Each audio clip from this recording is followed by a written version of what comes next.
अस्सलाम वालेकुम। मैं फास्ट का पेपर नंबर 1 सॉल्व कर चुका हूँ।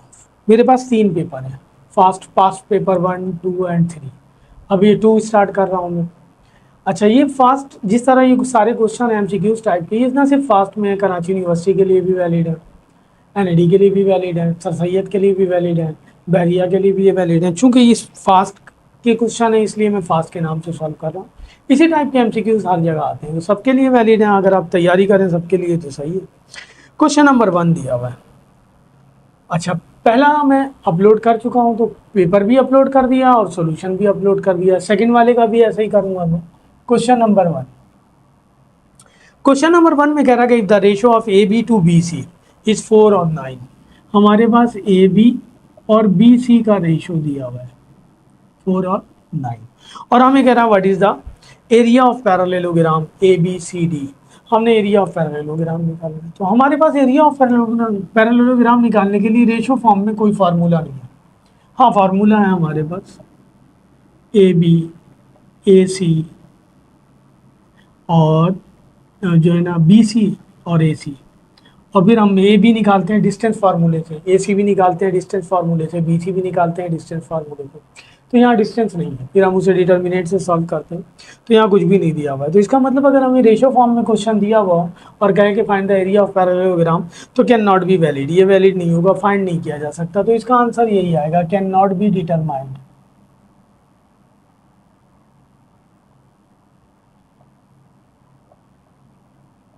क्वेश्चन नंबर 2 का आंसर, ये आंसर है। क्वेश्चन नंबर 2 कह रहा है कि when any circle in second quadrant then what will be the equation of the circle. हमने इक्वेशन ऑफ सर्किल बतानी है। व्हेन रेडियाई इक्वल टू या रेडियस इक्वल टू 5 सेंटीमीटर। एक सर्किल जो सेकंड क्वाड्रेंट में, ये मिस सवाल दिया हुआ है उन्होंने, क्योंकि रेडियस दिया हुआ है, सेंटर नहीं दिया हुआ है, तो फिर सेंटर कैसे निकालेंगे। सही है ना। पुरानी बुक में एक ऐसा सवाल था जिसमें एक सर्किल चारों क्वाड्रेंट को टच कर रहा था, फर्स्ट को भी, सेकंड को भी, थर्ड को भी और फोर्थ को भी, तो उसी सूरत में सेंटर निकलेगा। मैं वैसे ही आपको बता दे रहा हूँ। देखिए, ये इस टाइप का सवाल है, इसका आंसर भी उन्होंने मिस दिया हुआ है। ये पहला क्वाड्रेंट है, सर्किल पहले क्वाड्रेंट में ये टच कर रहा दोनों एक्सिस को, एक्स को भी। अगर ये टच नहीं करेगा तो फिर सेंटर नहीं निकलेगा। ये सर्किल दिया हुआ है सेकंड क्वाड्रेंट में, ये टच कर रहा है दोनों एक्सिस को। ठीक है जी, ये फर्स्ट है, ये सेकंड क्वाड्रेंट है। हमारे पास एक थ्योरी है, सर्किल की ज्योमेट्री को एलिमेंट्री ज्योमेट्री कहते हैं। वो थ्योरी में लिख रहा हूँ। वो कहता है कि when a circle touches x axis, the distance from the center of the circle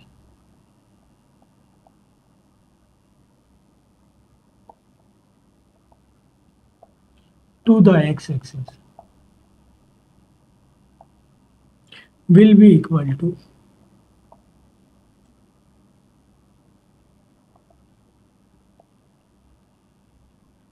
कह रहा है कि जब कोई सर्किल टच करे एक्स एक्सिस को, तो सेंटर से लेके एक्स एक्सिस का तक का डिस्टेंस, सेंटर के कोऑर्डिनेट ये होते हैं -g -f। इसको हम h और k भी ले सकते हैं, या -g -f लेना। तो कह रहा है कि when a circle touches X axis the distance from the centre of the circle to the X axis will be equal to y coordinate of the centre. जब कोई सर्किल एक्स एक्सिस को touch करेगा तो centre से लेके X axis का distance circle के y coordinate के इक्वल होगा, y coordinate of the centre. और यहां से यहां तक का डिस्टेंस इक्वल होता है which is equal to radius, radius के इक्वल होगा। क्योंकि हमारा सर्किल एक्स एक्सिस को टच कर रहा है तो y coordinate of the centre equal हो जाएगा रेडियस के, रेडियस दिया हुआ है 5, तो -f की वैल्यू आ गई 5। इसे हम k भी कह सकते हैं। सेम यही डेफिनेशन y एक्सिस के लिए कि when a circle touches y axis, x के बजाय यहाँ लिख देंगे y, the distance from the centre of the circle to y axis will be equal to x coordinate of the centre. उस सूरत में x coordinate of the centre के equal होगा, और जो रेडियस के इक्वल होता है। अच्छा, सर्किल सेकंड क्वाड्रेंट में है, तो सेकंड क्वाड्रेंट में x पर जो वैल्यू होगी वो माइनस में होगी, y पर वैल्यू पॉजिटिव में होगी, तो ये माइनस में लेंगे, तो -g h भी ले सकते हैं। तो h की वैल्यू आ गई -5 और k की वैल्यू आ गई 5। तो इक्वेशन ऑफ सर्किल निकालने के लिए हमारे पास स्टैंडर्ड फार्मूला ये है, x माइनस एच का whole square y minus K का whole square is equal to R square. H की वैल्यू दी हुई है हमारे पास -5, ये प्लस हो जाएगा, माइनस पहले से दिया हुआ है, सही है ना, या माइनस जी पुट करते हैं। एच की वैल्यू -5 दी हुई है, माइनस फार्मूले का था, प्लस हो गया। के की वैल्यू 5 दी हुई है, आर की वैल्यू भी 5 दी है, ओपन कर लें, ए square plus 2ab plus B square, ये भी हो जाएगा a square minus 2ab plus B square is equal to 25 से 25 कैंसिल, ये इक्वेशन बनेगी। मैं आंसर लिख दे रहा हूँ, X square plus Y square plus 10x minus 10y plus 25। Option में भी इसके आंसर दिया हुआ है, लेकिन वो रॉन्ग दिया हुआ है, वरना आएगा नहीं। जो आंसर दिया हुआ है वो फोर्थ क्वाड्रेंट के लिए है, सही है ना, यहाँ सेकंड क्वाड्रेंट कह रहा वो, तो ये आंसर हो गया। क्वेश्चन नंबर 3, क्वेश्चन नंबर 3 में हमारे पास 2 पॉइंट दिए हुए, स्लोप निकालना है।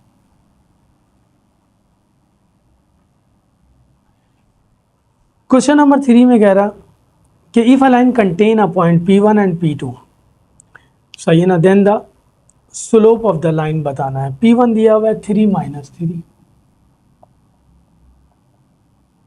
और P2 दिया हुआ है -3 और 3। हम इस स्लोप निकालना है। स्लोप निकालने का फॉर्मूला है y2 minus y1 divided by x2 में। y2 की जगह दिया हुआ है 3, y1 की जगह -3, x2 की जगह -3 और x1 की जगह 3। तो ये हो जाएगा 3 प्लस 3 और ये हो जाएगा -6, ऊपर 6 आ गया, ये -6 -1 स्लोप आ जाएगा। तो स्लोप दिया हुआ है, आंसर दिया हुआ है हमारे पास -1, सी में आंसर दिया हुआ है -1, तो हम लिख देंगे आंसर -1। क्वेश्चन नंबर 4, ये आंसर है 3 का। क्वेश्चन नंबर 4 में वो कह रहा, क्वेश्चन नंबर 4 में हमारे पास दिया हुआ है z इज इक्वल टू 1 और 2, ऑर्डर पेयर फॉर्म में दिया हुआ है। हमें कह रहा है z इनवर्स निकालना है, तो z इनवर्स निकालेंगे, पहले इसे हम कॉम्प्लेक्स फॉर्म में लिख लें। इनवर्स निकालना है, उसको सॉल्व कर लें, सही है। ये इनवर्स निकालना अपॉन में लिख दिया, इसको सॉल्व करना पड़ेगा, कॉन्जुगेट लेकर के मल्टीप्लाई और डिवाइड करना पड़ेगा। ये हो जाएगा 1 माइनस 2 आयोटा, इसका स्क्वायर करेंगे 1, इसका स्क्वायर करेंगे -4 iota square.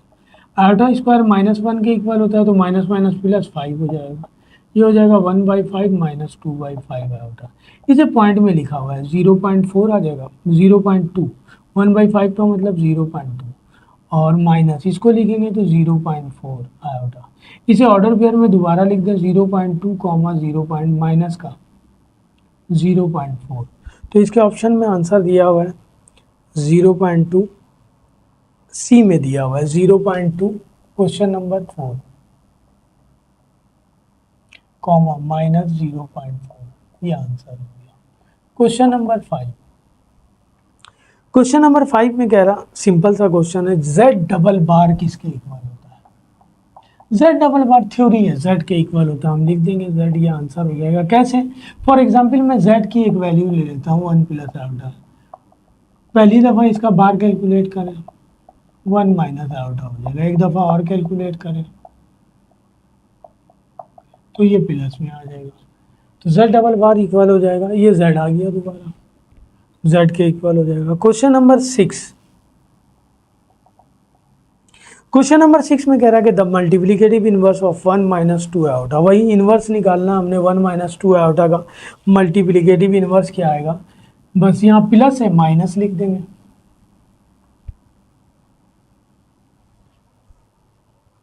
One minus 2 iota का मल्टीप्लिकेटिव इनवर्स निकालना है, अपॉन में लिख लें इसे, वही कॉन्जुगेट से मल्टीप्लाई करना, ये हो जाएगा 1 प्लस 2 आयोटा। अभी सॉल्व किया मैंने, इसका रिजल्ट 5 आ गया, ये आ जाएगा 1/5 प्लस 2/5 आयोटा, तो यहाँ लिख देंगे 1/5 प्लस 2/5 आयोटा, ये मल्टीप्लिकेटिव इनवर्स हो गया 2/5 आयोटा, सही है ना, ये में ऑप्शन में दिया हुआ है। क्वेश्चन नंबर 7 में कह रहा है कि which of the following is not monoid with respect to addition. अभी मैंने आपको बताया ये 7 था, थ्योरी है ये भी, तो नेचुरल नंबर जो है ना मोनोआइड नहीं होता विद रिस्पेक्ट टू एडिशन। अच्छा, उसके बाद कह रहा है क्वेश्चन नंबर 8 में the middle term of the expansion, कि इस एक्सपेंशन की मिडिल टर्म निकालनी है हमने। तो अगर यहाँ पावर इवन हो तो हम मिडिल टर्म निकालने के लिए 12 + 2 डिवाइडेड बाई 2, 14 डिवाइडेड बाई 2 7। इस एक्सपेंशन की 7 टर्म मिडिल टर्म है। यहाँ ऑप्शन में नहीं दिया हुआ है, नन दिया हुआ है, नन लिख देंगे। Question number 8। Question number 9। Question number 9 में हमारे पास दो सेट दिए हुए हैं। एक सेट दिया हुआ है ए 4 और 3, हमें उसका पावर सेट निकालना है। सेट दिया हुआ है 4 और 3, हमें कह रहा पावर सेट ऑफ ए निकालना है। एनएडी में अगर हम एनएडी में तो अब ये सवाल नहीं आएगा क्योंकि अब आपके पास सेट चैप्टर ही खत्म कर दिया। फास्ट में शायद दे दें। पावर सेट निकालने, बेस होता है 2 और एलिमेंट 2 है, 4 आने चाहिए। तो किसी सेट का पावर सेट, पहला नल सेट, फिर अलग अलग करके लिख दें। नल सेट 4 3, फिर दोनों को मिला के लिख दें 4 और 3। ये हो गया हमारे पास पावर सेट। इसका तो यही ऑप्शन में दिया हुआ है हमारे पास, लिख दें हम।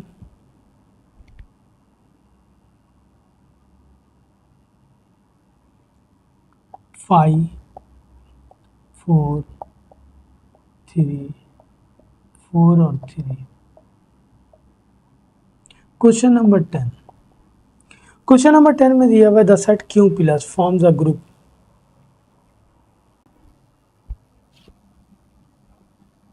एक सेट दिया हुआ है Q प्लस, Q और ये बाइनरी ऑपरेशन दिया हुआ है प्लस।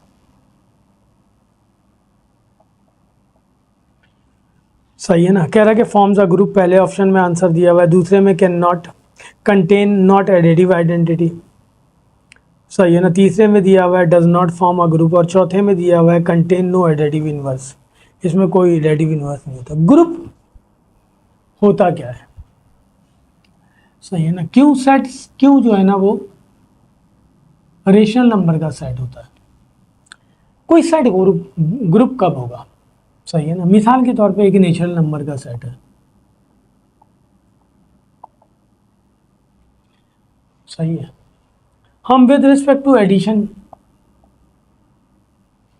फॉर्म करना चाह रहे हैं, ये ग्रुप है। तो इसके लिए क्या करेंगे, सबसे पहले हम जो है ना इसमें से कोई दो एलिमेंट ले लें। ये ले लिया, और भी कुछ ले सकते थे। बाइनरी ऑपरेशन प्लस है, ऐड किया 3 आ गया। यानी अगर हम इनमें से कोई दो एलिमेंट लें, उनको ऐड करें, क्योंकि बाइनरी ऑपरेशन एडिशन है। मल्टीप्लिकेशन होता तो मल्टीप्लिकेशन लेते, डिवीजन होता तो डिवीजन लेते। खैर डिवीजन और माइनस ग्रुप फॉर्म नहीं करते, प्लस और मल्टीप्लाई ग्रुप फॉर्म करते हैं। Natural number with respect to addition group form करता है, और रेशनल नंबर भी with respect to addition group form करता है। Whole number with respect to जो है ना natural number with respect to multiplication भी ग्रुप फॉर्म करता है। सॉरी, नेचुरल नंबर मैंने गलत लिखा, होल नंबर लिखना चाहिए, 0 से स्टार्ट होगा। ये विद रिस्पेक्ट टू एडिशन जो है ना ग्रुप फॉर्म करता है। Natural number with respect to addition group form नहीं करता, वो with respect to multiplication form करता है। खैर मैं ग्रुप की कंडीशन बता रहा हूँ। ग्रुप के लिए मैंने कहा कि जो सेट ग्रुप है उसमें से कोई दो एलिमेंट ले ले और उन दोनों को बाइनरी ऑपरेशन जो है वो ऑपरेट कर दें। ऑपरेट करने के बाद रिजल्ट एक ऐसा नंबर आना चाहिए जो इसमें मौजूद होना चाहिए। तो पहली प्रॉपर्टी ग्रुप की ये है कि वो क्लोज्ड होना चाहिए। ये क्लोज्ड हो गया क्योंकि जो रिजल्ट आया वो यहाँ मौजूद है with respect to addition. Number 2, associative law भी होल्ड करना चाहिए। एसोसिएटिव लॉ के लिए कोई 3 नंबर ले लें हम, 1 2 3। 1 + 2 + 3 इक्वल टू 1 + 2 + 3, दोनों सेम आ जाएंगे। तो ये एसोसिएटिव लॉ भी होल्ड कर रहा। नंबर 3, इस सेट में कोई एक आइडेंटिटी एलिमेंट होना चाहिए। सही है ना, विद रिस्पेक्ट टू एडिशन। तो identity element with respect to addition यहाँ 0 है, क्योंकि 0 में हम कोई नंबर लेकर के यहाँ से कोई नंबर लें, ऐड करें और 0 को उस नंबर में ऐड कर दें तो उस नंबर पे कोई फ़र्क नहीं पड़ेगा। तो इस नंबर, इसको हम कहेंगे आइडेंटिटी एलिमेंट। तो आइडेंटिटी एलिमेंट होल्ड कर रहा है।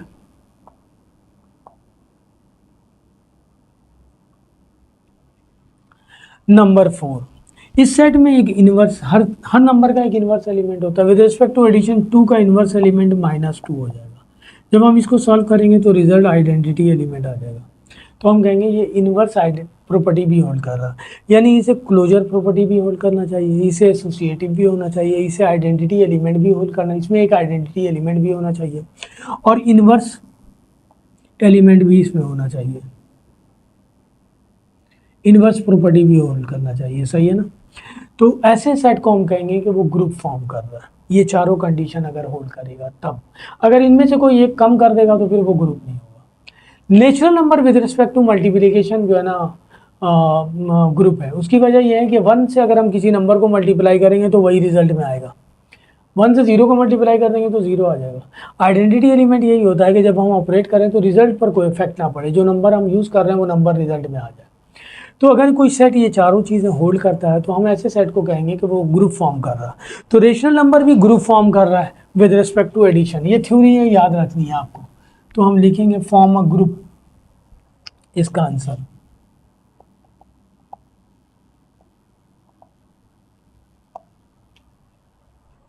क्वेश्चन नंबर 11 में कह रहा है कि द एक्सप्रेशन, एक एक्सप्रेशन दिया हुआ है 1 - 3x की पावर 2/3 इज वैलिड। ये वैलिड होगा कब? ये वैलिड उस सूरत में होता जब ये होल नंबर होता, सही है ना। ये वैलिड उस सूरत में होगा जब हम x की जगह पुट कर दें 1/3, 3 से 3 कैंसिल हो जाएगा, 1 - 1 0, कंडीशन खत्म हो जाएगी, 0 आ जाएगा वैलिड। इसके अलावा और कोई कंडीशन नहीं है। तो यहाँ लिखा हुआ है कि मॉड x लेस देन 1/3, 1/3 से लेस हो, सही है ना, तो ये वैलिड हो जाएगा। x की वैल्यू इससे लेस होगी तो होल नंबर आ जाएगा, हम उसे सॉल्व कर लेंगे।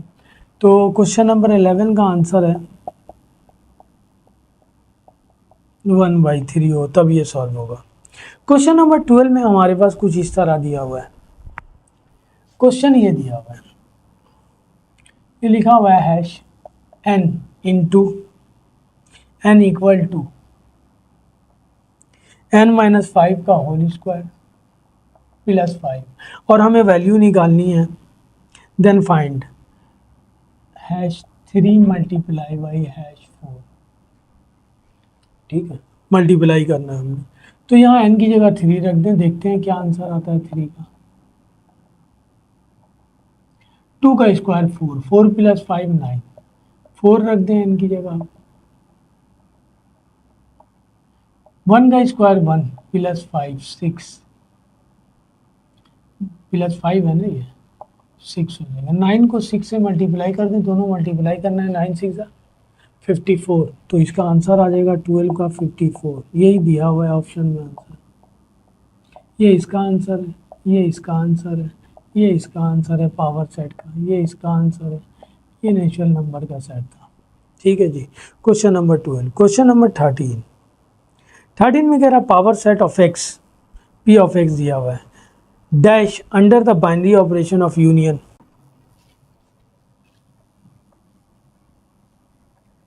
सवाल उसने थ्योरेटिकल दिया हुआ है, कह रहा पावर सेट ऑफ एक्स, इसे इस तरह लिखा हुआ है पी ऑफ एक्स, सही है ना। इसके बारे में हमें बताना है, आगे डैश डाला हुआ है और वो कह रहा है कि under the binary operation of union. Binary operation ये सब होते हैं plus minus multiply divide union intersection.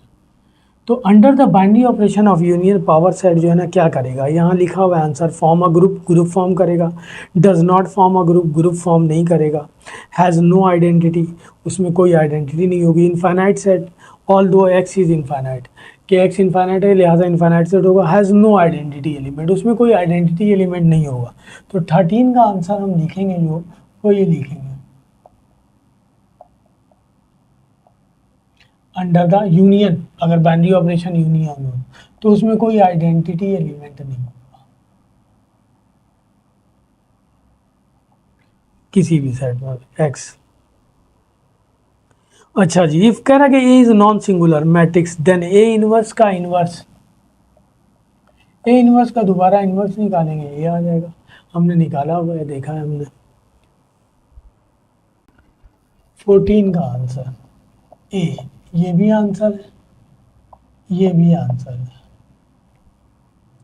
15 question number 15 में कह रहा है कि out of 800 boys in a school 334 played cricket, 240 played hockey, and 336 played basketball. Of the total, 64 played both basketball and hockey, 80 played cricket and जो है ना basketball, and जो है ना 40 played cricket and hockey, 24 played all of the games. The number of boys जो है ना will who did not play any game is, तो हमने number of boys बताना है जो कोई गेम नहीं करना। क्वेश्चन नंबर 14 हो गया। क्वेश्चन नंबर 15 एंड 16, अच्छा मैं आपके लिए सॉल्व कर रहा हूँ एडवांस मैथमेटिक्स। क्वेश्चन नंबर 15 और 16 में जो सवाल दिया हुआ है वो प्योर बेसिक मैथमेटिक्स का दिया हुआ है, एडवांस का नहीं दिया हुआ है। तो बेसिक मैथमेटिक्स के जितने सवाल हैं वो सारे मैं एक साथ सॉल्व करूँगा, और फिर क्वेश्चन नंबर 15 का आंसर भी इन्होंने रॉन्ग दिया हुआ है, कुछ और आंसर आएगा। खैर मैं तो एडवांस मैथमेटिक्स सॉल्व कर रहा हूँ, तो लिहाजा 15 16 छोड़कर मैं आ रहा हूँ 17 पर। क्वेश्चन नंबर 17, क्वेश्चन नंबर 17 में वो कह रहा कि if A and B are disjoint sets then A intersection B किसके इक्वल होगा।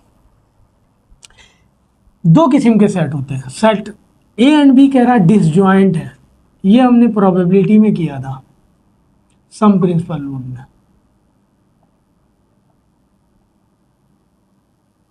दो सेट अगर डिसजॉइंट होंगे तो उनका इंटरसेक्शन जो है ना वो नल सेट आ जाएगा खाली। और अगर A and B are overlapping sets हो,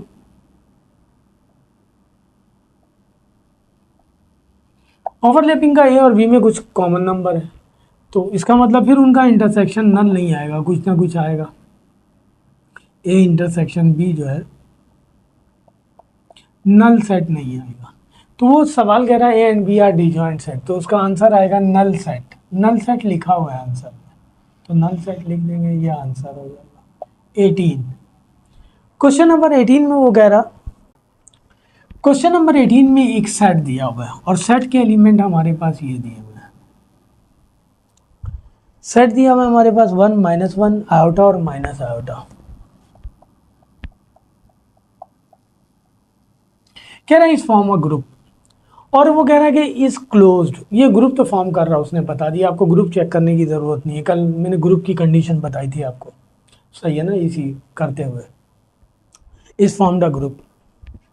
और आगे वो कह रहा है इसमें कि इस फॉर्म द ग्रुप है ना क्लोज्ड, और ये क्लोज्ड है किसके अंडर, किस बाइनरी ऑपरेशन के अंडर। बाइनरी ऑपरेशन 3 दिए हुए, मल्टीप्लिकेशन, डिवीजन, एडिशन, सही है ना, और एक में दिया हुआ है ए एंड सी।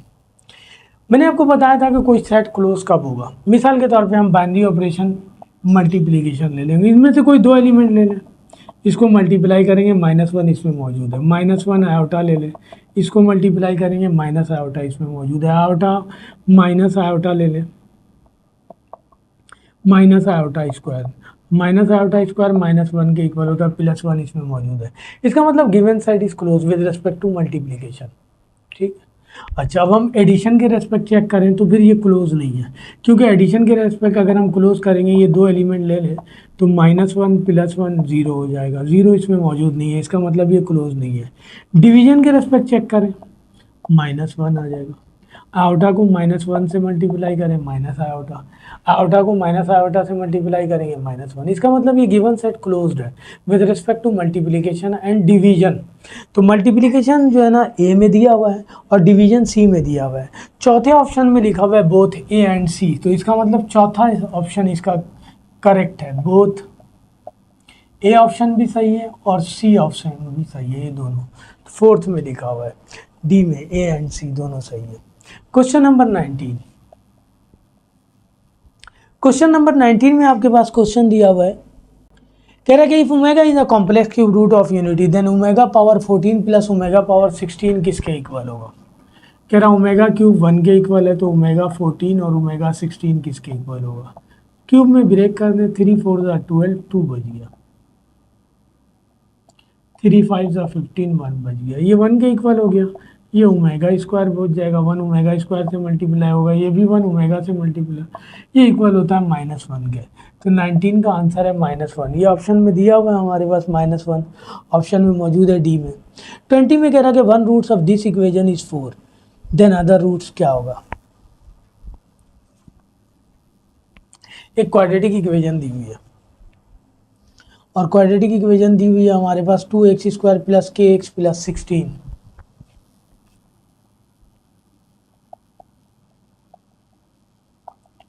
सही है, हम सॉल्व करके भी निकाल सकते हैं, सही है ना। कह रहा है इस इक्वेशन का एक रूट 4 है। किसी भी क्वाड्रेटिक इक्वेशन के दो रूट होते हैं, एक अल्फा और एक बीटा। हम अल्फा ले लेते हैं, 4 बीटा निकालना है, सही है ना। सम ऑफ द रूट निकालेंगे तो ये इक्वल हो जाएगा माइनस बी ओवर ए। बी की जगह दिया हुआ है माइनस के, ए की जगह दिया हुआ है 2। अगर मैं अल्फा की जगह 4 पुट कर दूं तो बीटा की वैल्यू आ जाएगी, लेकिन के फॉर्म में आएगी। हमें के फॉर्म में नहीं निकालना है, प्रोडक्ट ऑफ द रूट ले लें, हम ज़्यादा आसानी होगी। प्रोडक्ट ऑफ द रूट ये है सी ओवर ए। सी की वैल्यू 16 और ए की वैल्यू 2, तो ये हो जाएगा 2 8 ज़ा 16। अल्फा की वैल्यू 4 है, 8 डिवाइडेड बाई 4 2 आ जाएगा। तो अदर रूट हमारे पास हो गया 2। ये हमारे पास ऑप्शन में दिया हुआ है 2। ऑप्शन इसका है ए। क्वेश्चन नंबर 21 में जो है ना डेफिनेशन दी हुई है। जब मैं मैट्रिसेस करवाऊंगा तो ये सारी डेफिनेशन लिखूंगा। वो कह रहा है कि इफ़ मैट्रिक्स ए इक्वल हो जाए ट्रांसपोज ऑफ मैट्रिक्स ए के, यानी किसी मैट्रिक्स का ट्रांसपोज करें वो दोबारा वही आ जाए, तो ऐसे मैट्रिक्स को हम कहते हैं सिमेट्रिक मैट्रिक्स, सही है ना। 21 सिमेट्रिक डेफिनेशन है, सही है, यहाँ पे लिखा हुआ है सिमेट्रिक। क्वेश्चन नंबर 22 में हमारे पास एक सीक्वेंस दिया हुआ है। सीक्वेंस ये दिया हुआ है, हमें उसकी नेक्स्ट टर्म बतानी है। What is the next term? Sequence दिया हुआ है हमारे पास 1.1 divided by 7 comma -3.3 divided by 7 comma 9.9 divided by 7 comma next term क्या होगा ये बताना है हमें, सही है। ये दिया हुआ है,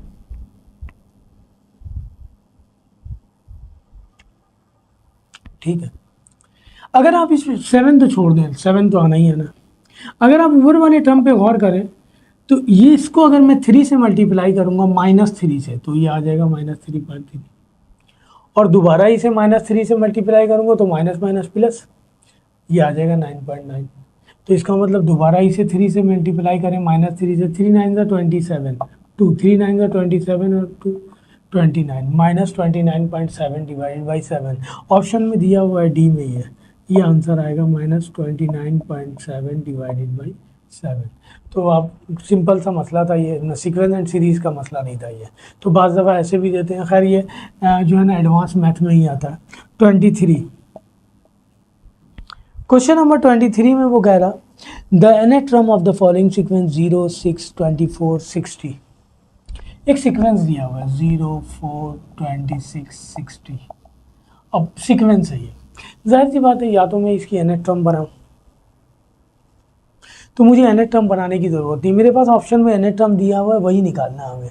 पहले में nth टर्म दिया हुआ है n स्क्वायर माइनस n, दूसरे में nth टर्म दिया हुआ है हमारे पास n स्क्वायर माइनस 2n, और तीसरे में nth टर्म दिया हुआ है हमारे पास n क्यूब माइनस 2n और n cube minus n, n cube minus 2n और n क्यूब माइनस n, ठीक है। हमें बताना है इस सीक्वेंस की nth टर्म कौन सी है। तो बजाय मैं इसको सीक्वेंस एंड सीरीज फॉर्म में बनाऊं फिर उसके बाद सॉल्व करूं, मैं सिंपल 1 पुट कर दूं, पहले वाले को ले लूं। 1 का स्क्वायर 1, 1 में से 1 गया 0, पहली टर्म आ गई। 2 पुट करूं, 2 का स्क्वायर 4, 4 में से 2 निकालेंगे 2 बचेगा, ये 4 आ गया, इसका मतलब ये नहीं होगा, इसे ले लें। 1 पुट करें, 1 का स्क्वायर 1 और 2 अंदर 2, 1 में से 2 निकालेंगे -1, ये भी नहीं है, ये ले लें। 1 का क्यूब 1 2n -1, ये भी नहीं है, इस पे आ जाए। 1 का क्यूब 1 और 1 में से 1 निकालेंगे 0, 1 2 का क्यूब करेंगे 8, 8 में से 2 निकालेंगे 6। और देखो कह रहा है the nth term of the following sequence 0 6 है, मैंने गलत उतारा, 0 6 24 और 60 है। तो ये पहला वाला आप चेक करते हैं दोबारा, 1 में से 1 निकालेंगे, ये तो आएगा नहीं घर, ये इस पे आ जाते हैं, तो वह ये 0 हो गया पहली टर्म। 2 पुट करेंगे, 2 का क्यूब 8, 8 में से 2 निकालेंगे 6, 3 पुट करेंगे, 3 का क्यूब 27, 27 में से 3 निकालेंगे 24, 4 पुट करेंगे, 4 का क्यूब 64 में से 4 निकालेंगे 64। तो हमारे पास nth टर्म इसकी आ गई n क्यूब माइनस n, सही है। मैंने ज़रा गलत उतार लिया था सीक्वेंस, तो बजाय इसके कि जब हमें nth टर्म निकालने के लिए देगा और सीक्वेंस दे देगा, तो हम बजाय nth टर्म निकालने के हम वो वैल्यू 1 2 3 4 5 पुट करके देखेंगे किस nth टर्म से वो सीक्वेंस जनरेट हो रही है, वो आंसर हो जाएगा हमारे पास 24।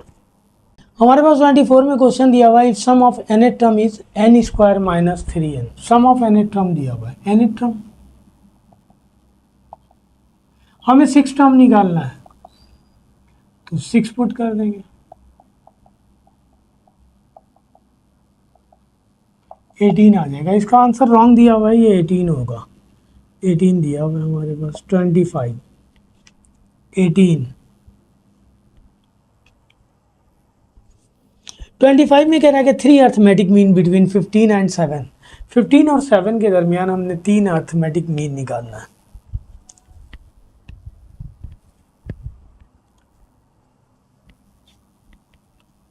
यानी ये दिया हुआ है कंडीशन आपके पास, पहला अर्थमेटिक मीन, दूसरा अर्थमेटिक मीन, तीसरा अर्थमेटिक मीन 7।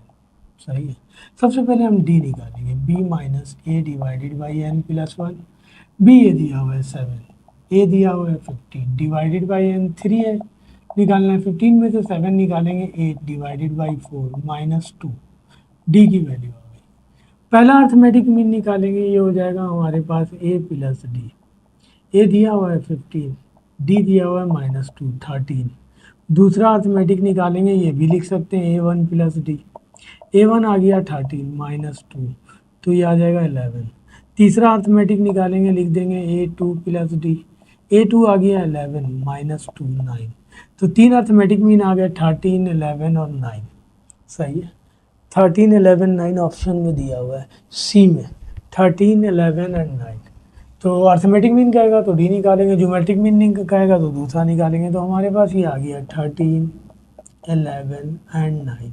ये आंसर हुआ, ये भी आंसर था, ये भी आंसर था, ये भी आंसर था, ये भी आंसर था, ये भी आंसर था, ये भी आंसर था। तो क्वेश्चन नंबर 25 तक हो गया। आइए 26 करते हैं, 50 क्वेश्चन है इसके। आगे भी एक दो सवाल जो है ना उन्होंने बेसिक मैथ के दिए हुए हैं जो हम बाद में करेंगे। तो ये हो गया पास्ट पेपर 2, पास्ट का पेपर 2 है, ये पेपर 1 में अपलोड कर चुका हूँ, ये पेपर 2 है। 26 क्वेश्चन नंबर 26 में कह रहा कि if the sum of n natural number is 325, n natural number का सम 325 है। n नेचुरल नंबर का सम निकालने का फॉर्मूला ये है, ये दिया हुआ है 325, n इंटू एन प्लस 1। ये 2 इससे जाके मल्टीप्लाई होगा, 2 5 ज़ा 10, 2 2 ज़ा 4 और 1 5, 2 3 ज़ा 6। ये हो जाएगा n स्क्वायर प्लस n, इसको यहाँ ले। आपके पास ऑप्शन में आंसर दिया हुआ है 20 15 30 और 25। एक तरीका ये है कि आप क्वाड्रेटिक फार्मूला यूज़ कर लें निकालने के लिए। दूसरा तरीका ये है कि हम रूट इसमें पुट करके चेक कर लेंगे कौन वेरीफाई कर ला। 20 पुट करेंगे, ये हो जाएगा 400 प्लस 20, 420 हो जाएगा, ये तो 650 है, नहीं आएगा। 15 पुट करेंगे 225 प्लस 15, 225 में 15 ऐड करेंगे तो हमारे पास आ जाएगा 240, ये तो 650 है, ज़ीरो नहीं होगा। 30 पुट करेंगे 900 प्लस 30, 930 आ जाएगा, फिर भी बच जाएगा। 25 पुट करेंगे तो 25 का स्क्वायर 625 प्लस 25 माइनस 650, ये भी 650, ये भी 650, जीरो हो जाएगा। तो 25 वेरीफाई कर रहा, तो इसका आंसर आ जाएगा 25। 27 क्वेश्चन नंबर 27 में वो कह रहा है कि द प्रोडक्ट ऑफ 2 3 एंड -2 -3। सही, हमने प्रोडक्ट निकालना है, ऑर्डर पेयर में दिया हुआ है 2 3 -2 -3। ठीक है जी, इसका प्रोडक्ट क्या आएगा, हमें आंसर निकालना। देखिए अगर आपको फार्मूला याद होगा तो फार्मूला ये है A C minus B D, A D plus B C. आप डायरेक्ट निकालिए, ए सी 2 2 ज़ा 4, बी डी बी ए रहा और डी ए रहा, माइनस का लाइन प्लस का हो जाएगा। ए डी ए ये रहा और डी ए रहा, 2 3 ज़ा 6 प्लस बी सी बी ए रहा और सी ए रहा, माइनस का 6 आ जाएगा, 3 2 ज़ा 6। 9 में से 4 निकालेंगे, 5 6 और 6 12, 5 माइनस 12 ये आंसर है। यहाँ पे ऑप्शन में दिया हुआ है 5 माइनस 12, बी में 5 माइनस 12 ऑर्डर पेयर को मल्टीप्लाई करने का फार्मूला है। अच्छा बिलफर्ज आपको ये नहीं आता तो आप इसे कॉम्प्लेक्स फॉर्म में कन्वर्ट कर लें, मल्टीप्लाई कर दें, 2 2 ज़ा 4, 2 3 ज़ा 6, 3 2 ज़ा 6 माइनस का और 3 3 ज़ा 9 आयोटा स्क्वायर, आयोटा स्क्वायर -1 के इक्वल होता है। तो ये प्लस का 9 हो जाएगा, 9 में से 4 निकालेंगे 5 माइनस 12 ऑर्डर पेयर में लिख दें, 5 माइनस 12 तब भी आ गया। तो अगर आपको फार्मूला याद हो तब भी हो जाएगा, नहीं हो तब भी हो जाएगा। ये कॉम्प्लेक्स नंबर वाला चैप्टर पढ़ाऊंगा तो सारी चीज़ें मैं पढ़ाऊंगा आपको उसमें। 27 था ये। 28 में कह रहा है coin is toss twice the probability of getting at least one head. ये सब मैं करवा चुका हूँ। 2 दफ़ा एक कॉइन को टॉस किया गया, टोटल नंबर ऑफ आउटकम 4 हो जाएगा। मैंने आपको बताया था कि सैंपल स्पेस बनाना पड़ेगा। Head head head tail tail head tail tail, सही है ना। एनईडी के हवाले से, मतलब मैंने एक्स्ट्रा एनईडी के हवाले से प्रोबेबिलिटी पूरी समझाई हुई है आपको, और समझा के मैंने डाला हुआ। उसमें कॉइन के सवाल किए हुए हैं, डाइस के सवाल किए हुए हैं, कार्ड के सवाल किए हुए हैं सारे। तो जब भी 2 कॉइन टॉस किया जाएगा टोटल नंबर ऑफ आउटकम, कह रहा है एटलीस्ट 1 हेड की प्रोबेबिलिटी निकालनी है। एटलीस्ट मैंने बताया था 1 या मोर देन 1, तो 1 हेड की प्रोबेबिलिटी 2 है इनके आउटकम, और एक से ज़्यादा एक ही है। तो यानी इसका मतलब इवेंट का आउटकम 3 हो जाएगा। प्रोबेबिलिटी ऑफ इवेंट निकालेंगे तो small N divided by capital N, 3 divided by 4। तो ऑप्शन में आंसर दिया हुआ है आपके पास 28 में 3 डिवाइडेड बाई 4। ये प्रोबेबिलिटी वाला जाकर के देखिए, आपको सारी चीज़ें क्लियर हो जाएंगी। क्वेश्चन नंबर 29 में वो कह रहा कि इन द एक्सपेंशन, एक एक्सपेंशन दिया हुआ है,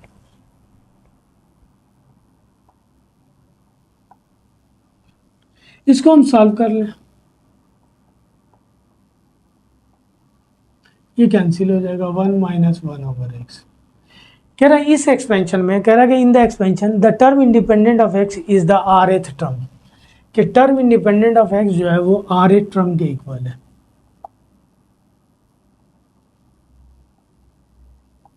ऑफ x rth टर्म के इक्वल है। फाइंड r की वैल्यू फाइंड करनी है। टर्म इंडिपेंडेंट ऑफ x के लिए फार्मूला जो यूज होता है वो ये होता है, a की power n minus r, b की पावर r। n दिया हुआ है 10, a दिया हुआ है 1, 10 माइनस r, b दिया हुआ है माइनस 1/x की पावर r, सही। तो ये हो जाएगा 10 CR, और ये हो जाएगा माइनस 1 की पावर r, और इसको ऊपर ले जाएंगे माइनस r। अगर वो हमें just term independent of x कहता तो इसको कंपेयर कर लेते, 0 से r की वैल्यू आ जाती, वो यहाँ उठा के पुट करते रिजल्ट आ जाता। लेकिन वो कह रहा है कि term independent of x equal है rth टर्म के। ये उसी सूरत में पॉसिबल है जब हमारे पास x और 1/x, यहाँ तो 1 है ना, x जो है ना, r की वैल्यू जो है ना, x की पावर जो है ना वो इसके इक्वल हो, 10 minus 2r is equal to 5। ठीक है। अगर मैं इसे ब्रेक नहीं करता तो हम इसे लिखते a की जगह, यानी मेजर फार्मूला यूज़ करते हैं हम, x प्लस वाई की पावर n। तो a की जगह ये है, b की जगह ये है।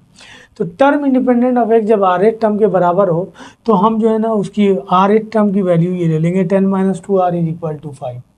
बस ये फिक्स है, याद रखना आपने। तो यहाँ से 2r की वैल्यू निकालेंगे, ये हो जाएगा 10 माइनस 5, r की वैल्यू निकालेंगे 5, r की वैल्यू निकालेंगे 5/2, 5 को 2 से डिवाइड करेंगे 2.5 आ जाएगा, राउंड अबाउट करेंगे 3, r की वैल्यू आ जाएगी 3। ऑप्शन में भी नहीं है ये आंसर, तो खैर इसका आंसर हम लिखेंगे 3, लिख दे रहा हूँ मैं। बस ये याद रखिएगा, अगर term independent of x rth term के इक्वल हो तो उस सूरत में हम ये कंडीशन यूज़ करेंगे, 10 minus 2r is equal to 5, सही है ना। उस सूरत में ये उसी सूरत में पॉसिबल होगा जब हमारे पास जो है ना यहाँ 2 टर्म है, a की जगह 1 है, इसकी पावर यानी a और b की पावर सेम हो, a और b की पावर सेम हो जब term independent of rth term के इक्वल हो, और जब a और b की पावर सेम हो तो ये कंडीशन होल्ड करेंगे हम। a 1 है इसलिए हम काउंट नहीं हो रहा। 30 दिया हुआ हमारे पास, हाउ मेनी, ये परमुटेशन से रिलेटेड सवाल है। क्वेश्चन नंबर 30 में कह रहा how many different word can be form by using 3 letter of the word table. हमने नंबर ऑफ वर्ड बताने, कितने वर्ड बनेंगे, ये इसमें से 3 लेटर लेकर बनाना है। टोटल नंबर ऑफ लेटर दिए हुए 5, और हमने लेना है इसमें से 3। नंबर ऑफ ए बताने NPR फार्मूला आ जाएगा, परमुटेशन से रिलेटेड है, 5p3। इसको सॉल्व करेंगे 5 फैक्टोरियल, 5 माइनस 3 फैक्टोरियल। 5 फैक्टोरियल को सॉल्व करेंगे 5 4 3 2 फैक्टोरियल पे रोक दें, 5 में से 3 निकालेंगे 2 फैक्टोरियल, तो ये आ जाएगा 60। ऑप्शन में दिया हुआ है आपके पास 60।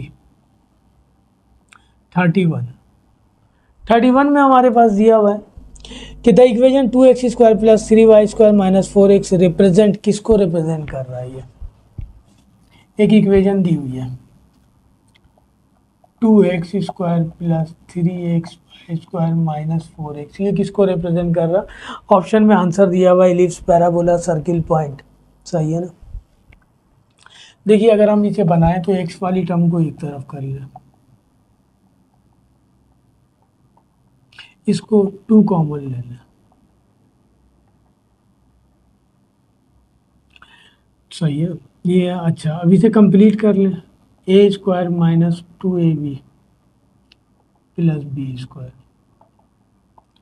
और यहाँ पे इसको कंप्लीट करने के लिए 1 का स्क्वायर एक्स्ट्रा करना पड़ा, 2 अंदर 2, यहाँ भी ऐड कर देंगे 2, ये बैक हो जाएगा x माइनस 1 का होल स्क्वायर, और ये हो जाएगा 3 इंटू वाई माइनस 0 का होल स्क्वायर। ये बात उसके साथ कुछ नहीं है, 0 लिख दिया मैंने, इक्वल टू 2, यहाँ 1 लाना है, 2 से डिवाइड कर दें तो ये हो जाएगा x minus 1 whole square divided by 1, 2 से डिवाइड किया प्लस 3 इंटू वाई का whole square divided by 2 equal to 1, तो ये हो जाएगा x माइनस 1 का whole square divided by 1 plus Y का whole square divided by 2/3 equal to 1, Y minus 0 भी लिख सकते हैं। तो देखिए ये एलिप्स बन गया, बीच में प्लस है, इसे सॉल्व करने से ये एलिप्स की कंडीशन आ गई। तो ये इक्वेशन रिप्रेजेंट कर रहा है किसको? एलिप्स को। क्लियर हुआ? हमने कंडीशन बना ली, एक्स स्क्वायर के साथ एक्स ले लिया, एलिप्स में सारा काम किया हुआ है हमने, तो ये हमारे पास कंडीशन हो गई, ए स्क्वायर 1 के इक्वल हो गया, बी इसके इक्वल हो गया। एलिप्स में हमेशा ए ग्रेटर देन बी होता है, 1 है, ये 1 से ग्रेटर वैल्यू है, इससे ग्रेटर वैल्यू है ये। ठीक है जी, तो क्वेश्चन नंबर 32, क्वेश्चन नंबर 32 में वो कह रहा कि the length of the latus rectum of the parabola, एक पैराबोला की इक्वेशन दी हुई है, लेटेस्ट रेक्टम का लेंथ बताना है, वाई स्क्वायर प्लस 12x दिया हुआ है, इसको वहाँ ले जाए माइनस 12x, इसे ब्रेक कर ले 4 minus 3 into X, parabola is along X axis है, नेट ओरिजिन कंपेयर कर लेंगे इससे, Y square is equal to 4ax से, तो a की वैल्यू आ जाएगी -3, length of latus rectum 4a के इक्वल होता है, 4 इंटू -3, -12 पॉजिटिव होता है, ये मॉड में लेते हैं तो -3 प्लस हो जाएगा, तो ये पॉजिटिव 12 आ जाएगा। 12 ऑप्शन में दिया हुआ है, आपके ए में ही ऑप्शन है, तो इसका आंसर है 12। ये सब आंसर लिख रहा हूँ मैं।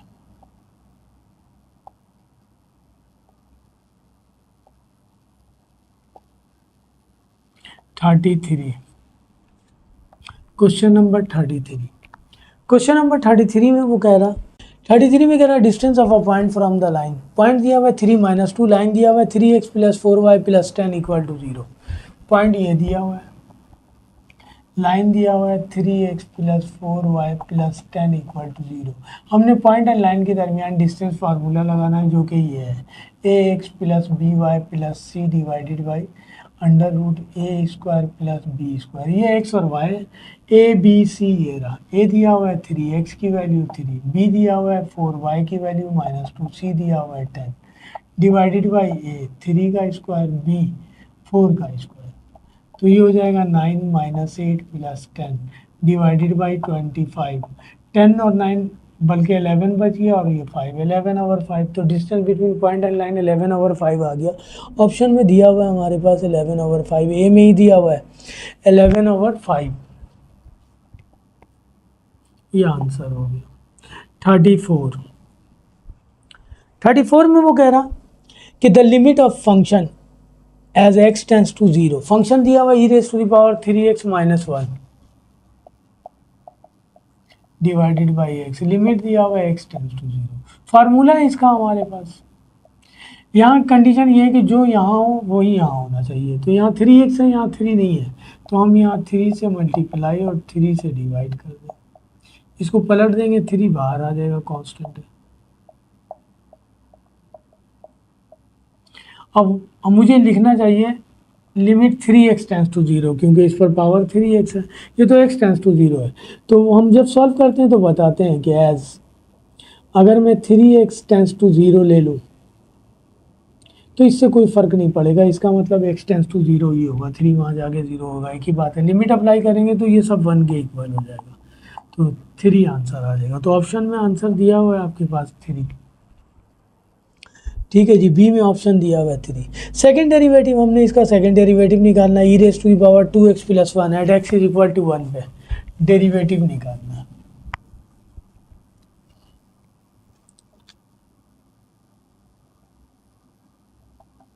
Eight X is equal to 1, first time differentiate करें इसे, यही आ जाएगा। पावर को करेंगे 2 आ जाएगा, 2x का 2 आ जाएगा, 1 का 0, तो फर्स्ट टाइम डेरिवेटिव ये आ गया। ठीक है जी, एक दफ़ा और करेंगे इसे, दोबारा ये एज इट इज़ आ जाएगा, और 2x को करेंगे 2, ये हो जाएगा 4 E raise to the power 2x plus 1। Value put कर दें, x की वैल्यू 1 है तो 4 ई की पावर 3 ये आएगा सेकंड डेरिवेटिव, 4 ई की पावर 3 35। ऑप्शन में दिया हुआ है आंसर आपके पास, सही है ना। 4 ई की पावर 3 कह रहा था derivative of sec X square, derivative निकालना है सेक एक्स स्क्वायर का। फंक्शन पर पावर दी एंगल पर है, सेक का डेरिवेटिव होता है सेक इंटू 10, और एक्स स्क्वायर को करेंगे 2x, तो इसका डेरिवेटिव आ जाएगा 2x sec X square into 10 X square. तो ये लिखते हैं 36 ऑप्शन में answer, 2x sec X square into 10 X square, ये आंसर हो जाएगा। ठीक है जी, 37 में वो कह रहा है कि the derivative of X square plus 1 divided by X with respect to X, इसका डेरिवेटिव निकालना है। या तो फार्मूला लगाएंगे या फिर हम इस तरह लिख लें इसे, इससे ये कैंसिल, एक्स प्लस, इसको ऊपर ले जाए माइनस एक्स, डिफ्रेंशिएट करना है इसको, एक्स को एक्स से रेस्पेक्ट डिफ्रेंशिएट करेंगे 1 माइनस 1 एक्स की पावर माइनस 2, तो ये हो जाएगा माइनस 1 ओवर एक्स की पावर माइनस 2। तो ये दिया हुआ हमारे पास ऑप्शन में आंसर डी में 1 minus 1 over x square, 1 minus 1 over x square, ज़्यादा आसानी से हो गया। 38 में वो कह रहा है कि for the curve y is equal to 2x minus X square, X is equal to 1 is a point of, सही है ना। हमें चेक करके बताना है कि ये पॉइंट मैक्सिमा है, मिनिमा है, नाइदर है। कर्व दिया हुआ है हमारे पास y is equal to 2x minus X square,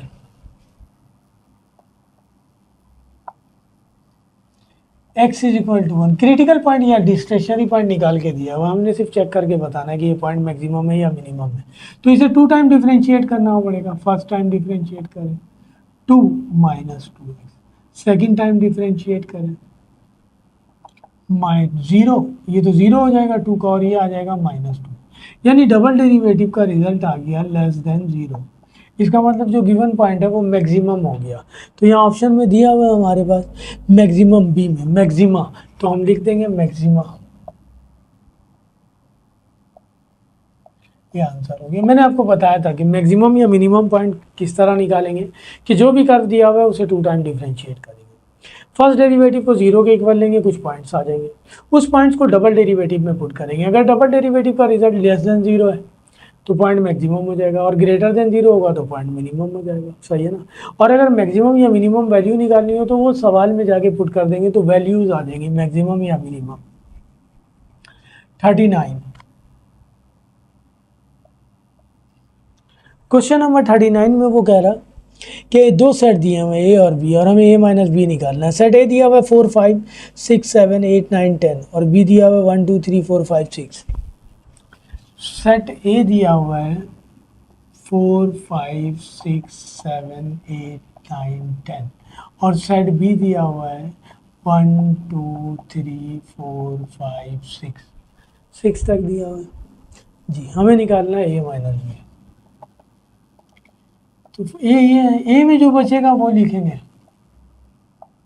जो सेम है वो माइनस हो जाएगा, 1 2 3 4 5 6, तो 4 से कैंसिल होगा, 4 5 6 4 5 6 बच गया 7 8 9 10, तो ए माइनस बी का रिजल्ट आएगा 7 8 9 10।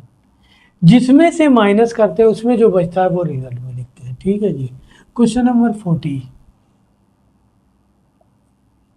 क्वेश्चन नंबर 40 में दिया हुआ है हमारे पास इंटीग्रेट करना है sine X E raise to the power cos X D X, ये दिया हुआ है सवाल।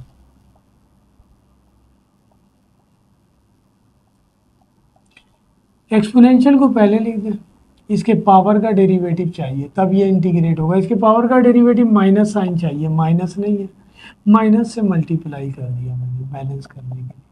अब इसका डेरिवेटिव मौजूद है तो हम इसे इंटीग्रेट करेंगे, एज इट इज़ आ जाएगा प्लस सी, तो इसका इंटीग्रेशन आ जाएगा हमारे पास minus E raise to the power cos X plus C. Option में ये आंसर मौजूद है आपके, ऑप्शन में ये आंसर आपके पास है हमारे पास सी में, minus E raise to the power cos X plus C. Question number 40 था। 41 और 42 वही बेसिक मैथ वाला सवाल है जो हम करेंगे बाद में। 43 पे आते हैं हम। क्वेश्चन नंबर 43 ग्राफ के हवाले से सवाल है, बेसिक मैथ का। सारे सवाल मैं एक साथ करूंगा, वो कम सवाल हैं, 60 सवाल हैं, एक ही क्लास में कर दूंगा आपके लिए। 43 में कह रहा है कि the value of K so that the difference between the roots 5x² minus K X plus 1 equal to 0 is unity. सही है ना, इज हमें वैल्यू ऑफ के बता रहा है। इक्वेशन दी हुई है हमारे पास x² 5x² minus K X plus 1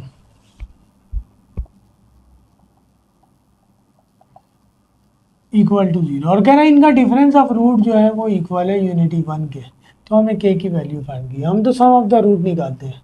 some of the root ये है माइनस बी ओवर ए, बी की जगह माइनस के दिया हुआ है, ए की जगह 5। प्रोडक्ट ऑफ द रूट भी निकाल लें, सी ओवर ए, सी की जगह 1 दिया हुआ है और ए की जगह 5 दिया हुआ है। और डिफरेंस ऑफ रूट की वैल्यू दी हुआ है, कह रहा के निकालने के लिए। तो सम ऑफ द रूट ये है, स्क्वायरिंग ऑन बोथ साइड्स कर दें ताकि इसे माइनस में कन्वर्ट कर लें। के स्क्वायर ओवर 25, इसे जो है ना हम प्लस से माइनस में लिख दें। ठीक है जी, दोबारा यही आ जाएगा, ए प्लस बी होल स्क्वायर का फार्मूला लिख दिया मैंने। इसकी वैल्यू दी हुई है 1, 1 का स्क्वायर 1 होता है 4। अल्फा बीटा की वैल्यू दी हुई है 1 ओवर 5। ठीक है जी, तो ये हो जाएगा 1 plus 4 over 5, 1 plus 4 over 5 equal to K square over 25।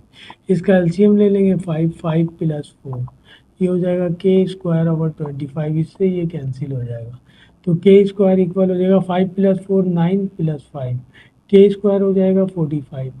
के की वैल्यू आ जाएगी प्लस माइनस 45। सही है ना, इसे बहुत ज़्यादा लिख देंगे 3√5 प्लस माइनस। के की वैल्यू आपके पास ऑप्शन में दिया हुआ है प्लस माइनस 3√5। उन्होंने प्लस माइनस का नहीं दिया हुआ है, प्लस का दिया हुआ है, तो प्लस का लिख लें 3√5। ये आंसर हो गया 44। ठीक है जी, सम ऑफ द रूट और प्रोडक्ट ऑफ द रूट हम फार्मूले से निकाल सकते हैं। डिफरेंस ऑफ रूट के लिए हमें सम ऑफ द रूट लेके फार्मूला अप्लाई करना होगा। ठीक है जी, ये हो गया हमारे पास 44।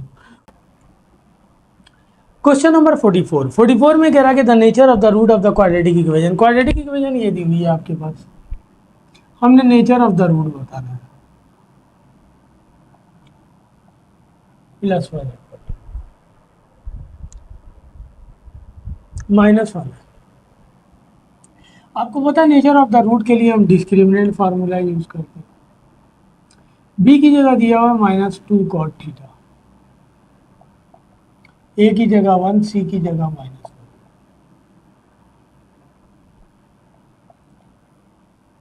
अच्छा, थीटा के बारे में नीचे इंफॉर्मेशन दिया हुआ है कि note theta is not equal to n pi and n belongs to z। ये क्या, हमने नेचर ऑफ द रूट बताना। हमें पता रूट रियल होता है, कॉम्प्लेक्स होता है, इमेजनरी होता है, रेशनल होता है, इरेशनल होता है। ठीक है, तो ये जो डिस्क्रिमिनेंट का रिजल्ट जो है ना वो पॉजिटिव है। तो हमें पता है डिस्क्रिमिनेंट ग्रेटर देन 0, पॉजिटिव का मतलब ग्रेटर देन 0, तो रियल रूट्स होता है। सही है ना। अच्छा, रियल, और अब क्या होगा, अब जाहिर सी बात है इसे मैं मान ले जाऊंगा तो डिवीजन में आ जाएगा, तो ये अब कॉम्प्लेक्स वो रेशनल होगा। तो roots, nature of the root इसे देख के पता चल रहा कि रियल एंड रेशनल, ये ऑप्शन में दिया हुआ है आपके पास रियल के साथ। 3 ऑप्शन दिए हुए, रियल एंड इक्वल, इक्वल तो हो नहीं सकता, रियल एंड रेशनल डी में दिया हुआ है, कॉम्प्लेक्स एंड इक्वल, कॉम्प्लेक्स भी नहीं हो सकता, रियल एंड इरेशनल भी नहीं हो सकता। क्वेश्चन नंबर 45, ये थ्योरी है। कह रहा है if A B C quadratic equation में ये तीनों टर्म यूज होते हैं। इन तीनों के बारे में कह रहा है, जो उसका कोएफिशिएंट है एक्स स्क्वायर का, एक का और कांस्टेंट का, कह रहा है क्या ऑड इंटीजर हो, कह रहा है if A B C are odd integer then the quadratic equation जो है ना, कैसे जो है ना, can not have rational roots, can not have irrational roots, can not जो है ना have equal root only, have complex root only. सही है ना। तो वो कह रहा है कि ए बी सी थी, अगर ये ऑड इंटीजर है तीनों, तो नंबर एक, ऑड इंटीजर को मल्टीप्लाई करेंगे आपस में तो रिजल्ट ऑड इंटीजर ही आएगा। और अगर ऑड इंटीजर को हम सम, उसका सम निकालें या डिफरेंस निकालें तो रिजल्ट इवन इंटीजर आ जाएगा। सही है। तो यहाँ हमें वो कह रहा, थ्योरी है ये, कह रहा है कि A B C are odd integer then quadratic equation have, तो क्या कंडीशन होगी तो क्वाड्रेटिक इक्वेशन की होगी can not have rational roots, इसके रूट्स रेशनल नहीं हो सकते, बाकी सारे हो जाएंगे। तो ये लिख देंगे कैन नॉट हैव